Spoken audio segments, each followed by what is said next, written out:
quality of decisions you make. So the first step is not looking for the right person. The first step is being the right person. No matter how you try to help someone that is not yet the right person, you can't help them. The worst thing you can do is to be giving advice to somebody that is not, he will even value your advice. There are many of you passed up good opportunities because you were not in the state of mind to even see that thing as an opportunity. I don't know if you get what I'm saying.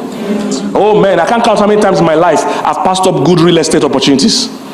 My uncle came to visit me in my house, and he said when he saw the estate, now I live in an estate, beautiful estate, all low fences, street lights, everything beautiful. And the guy said, wow.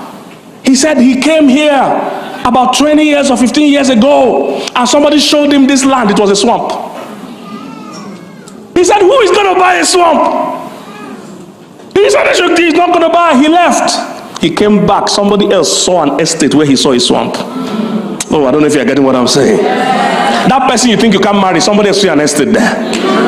Hey, I'm telling you, are you getting what I'm saying? There are some of you, when you get married, you will go and thank your ex. Because he never saw anything good in you. There are people you have dated, they always had something bad to say, and you meet somebody else, you always have something good to say. Same person, because they are seeing differently. Someone is seeing all your faults, the other person is seeing all your potential. So there's nothing wrong with you per se. It's about whether that person is the right person or not. When my wife told me some things that the person she dated before used to say, that my wife said she never knew she was very smart. Now she knew she was not a dullard, but she never knew that she was. When I tell her, I'm like, I've never met a girl as smart as you. And there's nothing, a woman is a bulldozer when her esteem is up. There's nothing she can't do. Man, if I have time, I'll coach you. There's a way to talk to a woman. If you get a woman excited, a woman can do things that even 100 men can't do. When you boost up her self-esteem. I remember a story of a village where there was one lady that used to have hunchback. She looked so ugly. She used to couch like this. And the people were coming to that village to marry. In that village, when you want to marry, you bring a cow. And some other things they ask you to bring. So people were marrying all her mates, but she would never got married. And she married late. And one guy finally came to marry her. The guy brought 10 cows. Made a fuss about her. By the time she came back to the village, nobody could recognize her. People said, we thought you had hunchback. She said, no, she never had hunchback. She was just too insecure. When she met a man that made her feel she's more than what anybody could be, she began to walk upright. Is somebody getting what I'm saying? Most men don't know. Look, any woman that comes into your life, she has to be better in your hand than she was in her parents' hand. Her parents can have many of them as children, but you have only her as your focus. You definitely have to do a better job than her parents have done.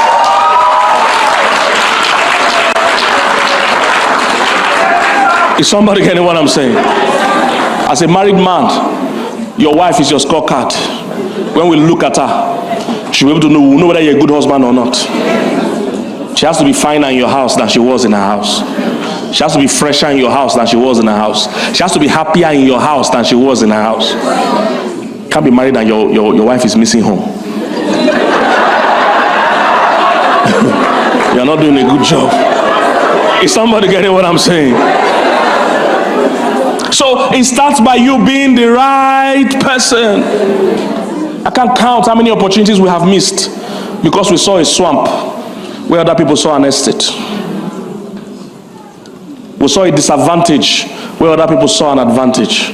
Look out for anybody that is trying to change everything about you. I don't like the way you laugh. Change your laughter. Change your hair. Change your walk. Change your talk. Change your dress. My dear, just change your mind. That's not the right person for you. You can't change everything about this person. And I'm telling you, there are people like that. They've come to me and said, Pastor, oh, tell this woman I want her to change. Maybe he came from a church where ladies don't wear earrings, ladies don't have head wigs and things like that. And he went to a church where the ladies dress like that, and he wants him to change his lady to the ladies in his church. I said, marry from your church. Don't come and change this one, because you're going to change too many things about her. By the time you're done with her, she will lose herself. Watch out for anybody that wants to totally change everything about you. And when I mean change, I don't mean changing for the better. Just changing to a different thing. There's change for better. There's change for just change. I don't like the way you talk. When some people marry, I wonder, so how did you now pick this person? Say, oh, she doesn't agree with anything I say at all. So on what basis did you pick her?